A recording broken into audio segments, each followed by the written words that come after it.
A boat appears very often in my pictures, and that is because I came over on the Kindertransport, the children's transport. I came over from Berlin to the Hook of Holland and by overnight boat to England.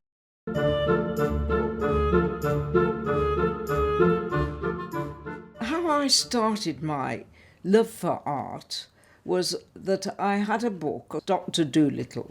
This book had wonderful pictures of animals, and I remember this one in particular of a cow and a pig.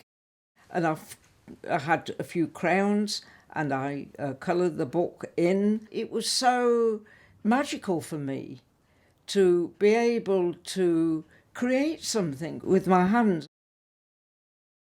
Really, it started when I was an adult, and the curator at Nuneaton Museum saw my work and said, "Ruth, I'm going to give you an exhibition at the museum in Nuneaton, but you've got to complete it within a year." And I was dumbfounded. From then onwards, took over my life, and I lived for my art. I lived for what I could create.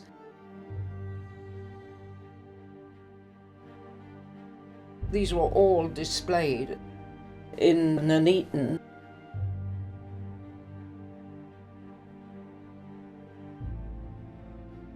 It is called The Road to Nowhere. I did this with acrylic and ink very quickly, and I didn't use a paintbrush for it. I called this The Refugee Child. Obviously the little baby is near death's door, and the woman is carrying her almost as though she's carrying a corpse. The people there are dying or already dead, and they were due to go to the gas chamber in Auschwitz. I did most of my work at that time in chalk and charcoal, a dark work. It was getting me down. And suddenly I woke up one day and I thought, this isn't going to take over my life. I'm going to now use colour. So I started painting, but painting in colour. Not only the painting, but I did clay work then, and suddenly this, what was supposed to be a hobby, took over my life. And really, I can only say thanks to the family and thanks particular to my husband that I was able to do this. Coffee? The menorah somehow has been impregnated on my mind and is very important because I inherited a menorah, probably the only thing I inherited from my parents, and the only thing at the time to me that indicated that they were Jewish. They never actually mentioned this to me for a long time. And instead of the flames of the menorah, I decided to do people. They are people who were burnt, Jews who were burnt. The figure here is standing holding the menorah up, and at the base of the figure is the world, where the majority of the world didn't want the Jews. Here I try to portray a picture of the Kristallnacht, the night of the broken glass. The synagogues were burnt and the Torah was taken out of the ark and was burnt. People were thrown down the stairs in their wheelchairs. My father was arrested. The Gestapo went to him and knocked on his door and said, "Are you the Jew Auerbach?" And my father said yes. And then the Gestapo said, "Well, come with us. No time to get your coat, no time to say goodbye to your little children, no time to kiss your wife." And they took him on a lorry to prison. My parents' lives were shattered. If you look at this picture, anybody who doesn't know will think it's a bright, it's a jovial, it's a happy picture. But to me, it means a lot more than that. I bought myself a big canvas and I threw paint at it and I attacked it with knives and with anything I could find. And I did heavy strokes here so that the acrylic here stood out, and using bright colours. The bright colours indicate the fire that was in my soul as well as in my heart. The idea in this picture was the past, very dark, and it's the experience of the refugees who came over looking for security and a home in England, as indeed I did. I did the girl herself with just one suitcase. When I talk about this, I think, what would I pack, knowing that I might never see my child again? So then I opened the door and there I see that was the past. Now we're in the present, a picture of myself in the present, and I think, where am I now? What stage of life am I in? What's going to happen to the future? I went for a weekend course to Nuneaton Tech and did some work in glass, and it suddenly hit me. This is fascinating material. I could see how glass could alter from being solid to liquid and then again to solid. It was absolutely fascinating. This is going to be a vase or a woman's head with trees coming from out of the head. Oh, flowers. This is my idea.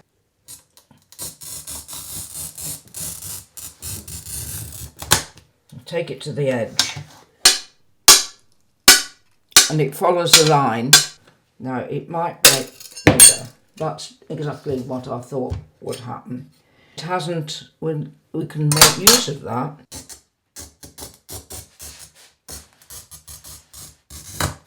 We'll see what happens there.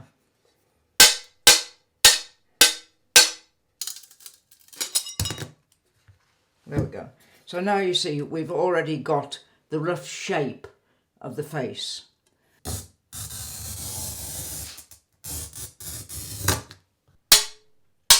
That should, in theory, break off, but who knows? Oh, it has. It's pretty good as far as the edges are concerned, but I'm going to use the grinder here just to go around the edges, yeah?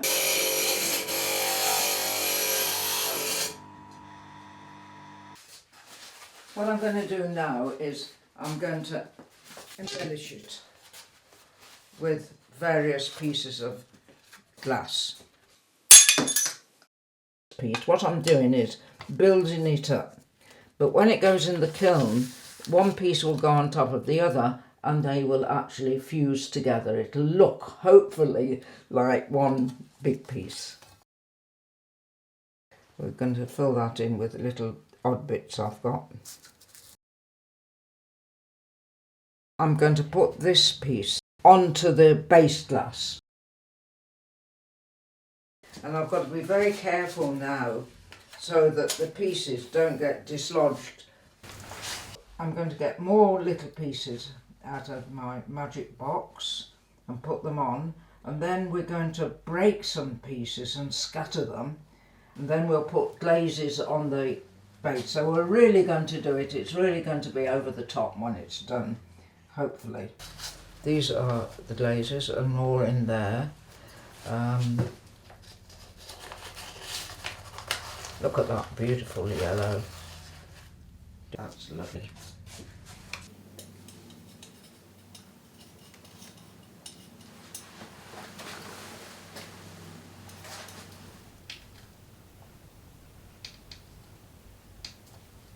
You close her and think, maybe or maybe not.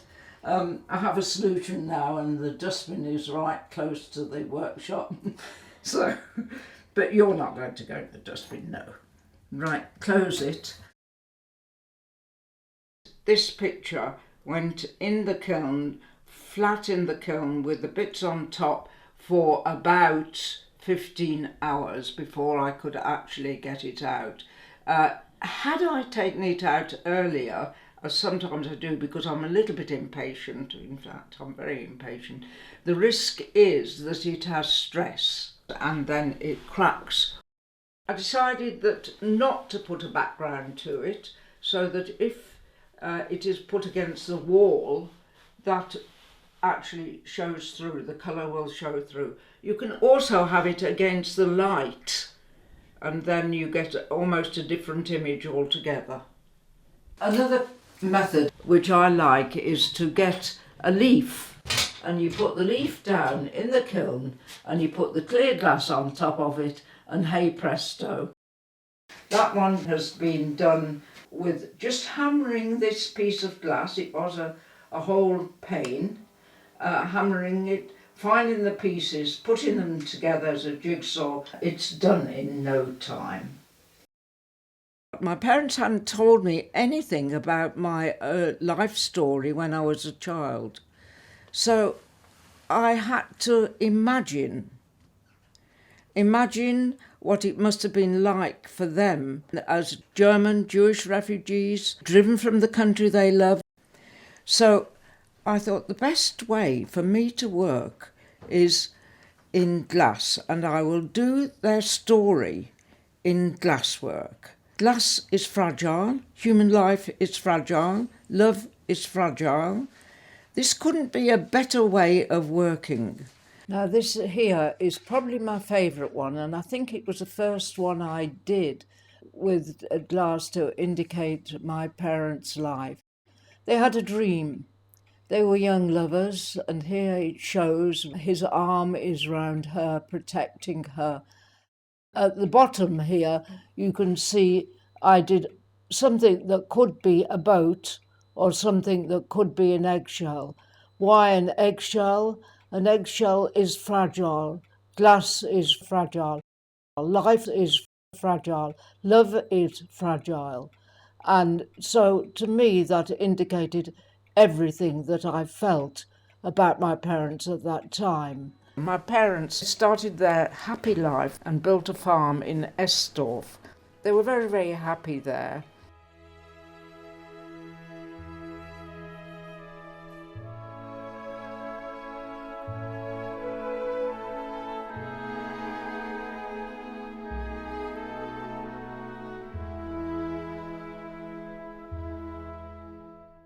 But then in 1933 it was decreed by Hitler that no Jew can till the soil and look after a farm.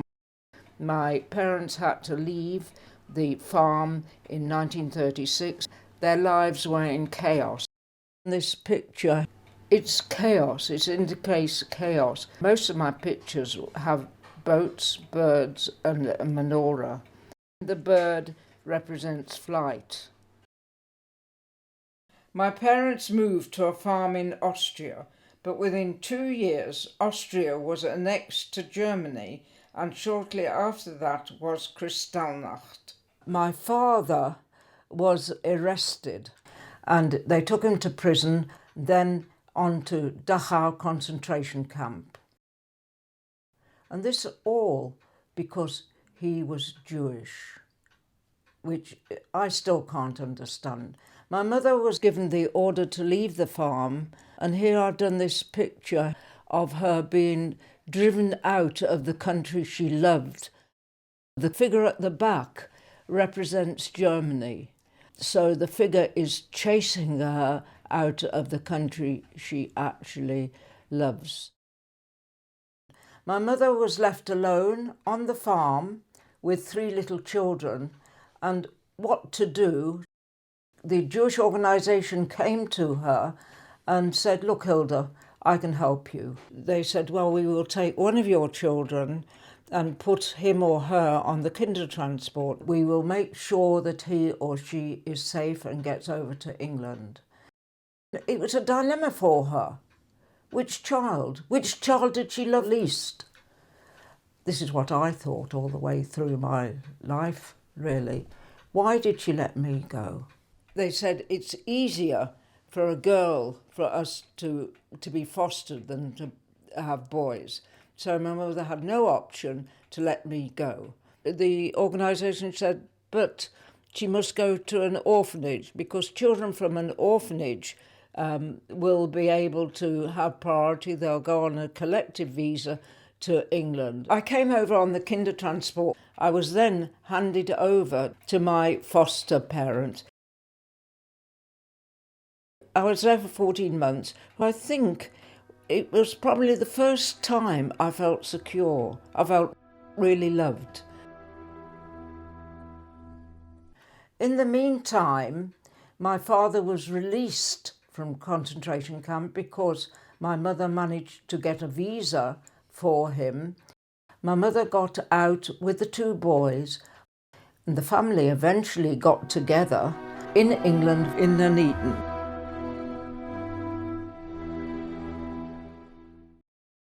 I had a Jewish friend who came to the synagogue, and she knew I did some glass work. She said, Ruth, why don't you make something for the synagogue? I said, it'd be my pleasure. But first of all, she said, make a design. So thinking about it, well, what does a synagogue need? I thought of a menorah. I made this design of a menorah and sent it to her, and she said, Ruth, are you serious? This looks like a set of penises. You can't have that. So I thought, well, you've got an imagination, Rainey. I'll have to think of something else. So I thought of the tree of life. I had to do hundreds and hundreds of leaves, and each leaf was then enfolded into copper braiding, and then they all had to be soldered together. A nightmare of a job, and I started really having dreams about leaves. So it took me a long time to do, and I just did one pane. And Rainey came to me and said, Ruth, that doesn't look right with one pane. You'll have to do another pane, because the tree stopped at one pane. I thought, well, how am I going to actually marry the two up together? I managed that, put another branch there. And then she said, Ruth, it doesn't look right with two windows. The tree seems to be cut in half. You'll have to do another one, and then another one. So it ended up with 4. And when I come here and look at it, I feel, okay, not a bad job, but I can see gaps in it where there could have been more leaves. But I'm quite happy with it now. You know, when people see my artwork, and especially the work which is based on my parents' story, they think it's all doom and gloom. It isn't. A lot of my work is fun. And that's the way I see life now. Now it's coming almost to the end. Life is not all serious, not all black and white. It's colourful.